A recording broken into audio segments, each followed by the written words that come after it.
HVO is unable to fly every day due to budget constraints. We do fly every morning, 6:30 every morning, and we update maps on a website, Civil Defense website, and we share the same information with HVO so they can update their public releases. Very little activity as far as any kind of advancement. We're seeing a lull, if you want to call it, on the downslope activity.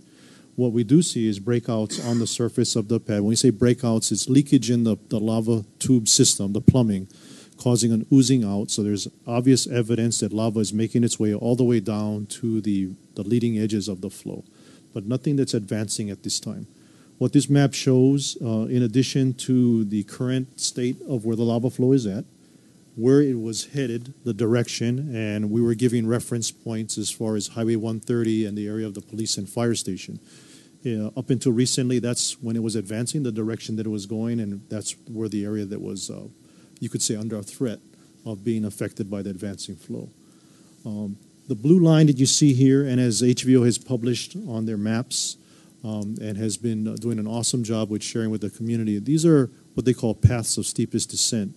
These are topographical features that if you poured water on the ground, the water would tend to flow in these low spots, gullies, these ravines, that in some cases are very subtle. They're not real obvious out there on the ground, but enough of a topographical feature that could help to channelize or direct the flow of water.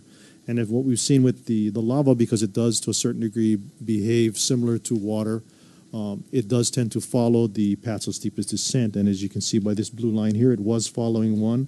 And in this particular direction, and this is where it posed a threat to the marketplace, which resulted in some of the vendors there or merchants there voluntarily evacuating based on, at one point, it was just a few hundred yards from their backyard.